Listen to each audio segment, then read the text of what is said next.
നീ ഈ ബിസിനസിന്റെ കാര്യം പറഞ്ഞിട്ട് നീ എൻ്റെ അടുത്തേക്ക് വരരുത്. നിന്റെ ഈ ലാസ്റ്റിലത്തെ കാറ്ററിംഗ് ബിസിനസ് കാരണമാണ് ആകെ നശിച്ച് നാരായണത്തെ കല്ല് ഇളകിയിട്ടാണ് ഞാൻ ഇവിടെ നിൽക്കുന്നത്. ഞാൻ എന്നിട്ട് ചെയ്തടാടി ഈ ഇട്ടവട്ടത്ത് ഇഷ്ടം പോലെ വർക്ക് ഉണ്ടല്ലോ ചക്ക. നിന്നോട് ആരണ്ട പറഞ്ഞ ഈ കൊല്ലത്ത് പോയിട്ട് വർക്ക് പിടിക്കാൻ?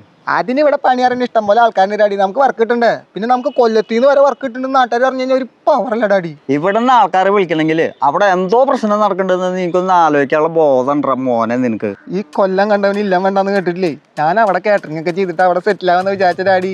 എനിക്കറിയാം ഈ സർലാസ് കിട്ടാൻ ഇടി ഉണ്ടാക്കുന്ന ടീമാണെന്ന്.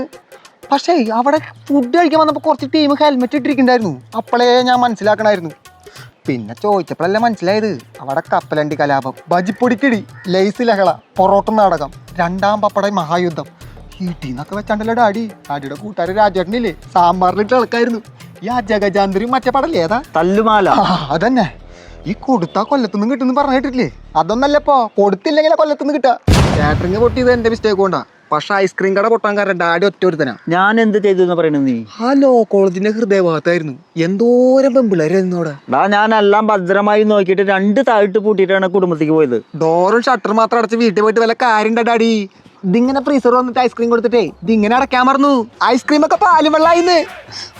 എന്നും ഞാൻ ട്യൂൺ ചെയ്യുന്ന ഒരു കുട്ടി ഉണ്ടായിരുന്നു. അവള് പിറ്റേ ദിവസം വന്നിട്ട് പറയാ, ചേട്ടാ ഇതിനൊരു ഷെഡ് ഇട്ട് കൊടുക്കാൻ, ഐസ്ക്രീമിനൊന്നും ഒരു ഷേപ്പ് ഇല്ലാന്ന്. ഞാൻ അങ്ങോട്ട് ഈ ഇൻവിസിബിൾ എന്ന് പറഞ്ഞ ഡ്രസ്സ് കട ഇട്ടിട്ട് പൊട്ടിച്ചത് ആരാടാ? അത് പിന്നെ ഇൻവിസിബിൾ ആവാ ആർക്കും ഇഷ്ടമില്ലാത്ത ഡാഡി. നമ്മുടെ ഡ്രസ്സ് വാങ്ങിയിട്ട് കഴിഞ്ഞാൽ ആൾക്കാർ ഇൻവിസിബിൾ ആവുമെന്ന് വിചാരിച്ചിട്ട് കുമിഞ്ഞു കൂടുന്ന ഞാൻ വിചാരിച്ചേ. പക്ഷെ ആൾക്കാർ വിചാരിച്ചേ ഡ്രസ്സ് ഇൻവിസിബിൾ ആണെന്നാ. ഉള്ളിലത്തൊക്കെ പുറത്ത് കാണുന്ന വെച്ചിട്ട് അവര് പേടിച്ചു. ആരും വന്നില്ല. എല്ലാം ഞാൻ അവിടേക്കൊന്ന് തിരിച്ചു കൊടുത്തു. മണ്ടൻ. ഇതാരീ പറയണേ? ചോദ്യത്തിന് ഉത്തരം പറഞ്ഞാൽ ചായ ഫ്രീ കൊടുക്കാന്ന് വേണ്ടി ചായക്കട തുടങ്ങിയ ഡാഡിയാ. എന്നിട്ട് 12ാമത്തെ ചോദ്യം ചോദിച്ച് ചായ അടിക്കാൻ മുമ്പിലേക്ക് പിള്ളേർ ഉത്തരം പറയും. അതെങ്ങനെയാടാ? ഇപ്പൊ ഗൂഗിളൊക്കെ ഉണ്ട്, ടപ്പ എന്ന് പറഞ്ഞിട്ട് ഉത്തരം വരും. എന്നിട്ട് ചായയുടെ പൈസയും കിട്ടിയില്ല, കിട്ടിയത് കുറെ ഉത്തരങ്ങളും. എന്നിട്ട് ആ ഉത്തരങ്ങൾ കൊണ്ട് വല്ല ഗുണുണ്ടായ. എന്നിട്ട് ഞാൻ ചോദ്യം ചോദിക്കുമ്പോൾ ഉത്തരം മുട്ടി നിൽക്കണ്ടല്ലോ. അത് വരുമോ? ഒരു ബെസ്റ്റ് ബിസിനസ് ആയിട്ട് കിട്ടിയിട്ടുണ്ട്. നമുക്ക് ഈ ഡിമിനൽ ശേഖരിച്ചിട്ട് KSBക്ക് വിറ്റാലോ?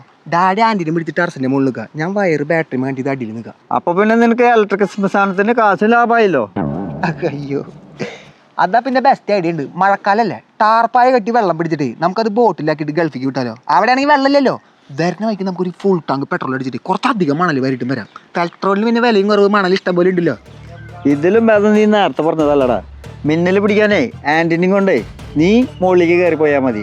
കാരണേ നീ എന്നെ ഹൈറ്റ് ഉണ്ട്. ഞാനേ അടിയിൽ ബാറ്ററി കണക്ട് ചെയ്ത് നിൽക്കാട്ടാ. എന്തിട്ടാ എന്റെ അച്ഛൻ പറഞ്ഞിട്ടുള്ളത് ഞാൻ മണ്ടനാന്നാ. എനിക്ക് തോന്നുന്നത് നീ മരമണ്ടനാന്നാ. അപ്പൊ എനിക്കിട്ടാളോ കുട്ടി? സംശയം എന്താ? തിരുമണ്ടൻ.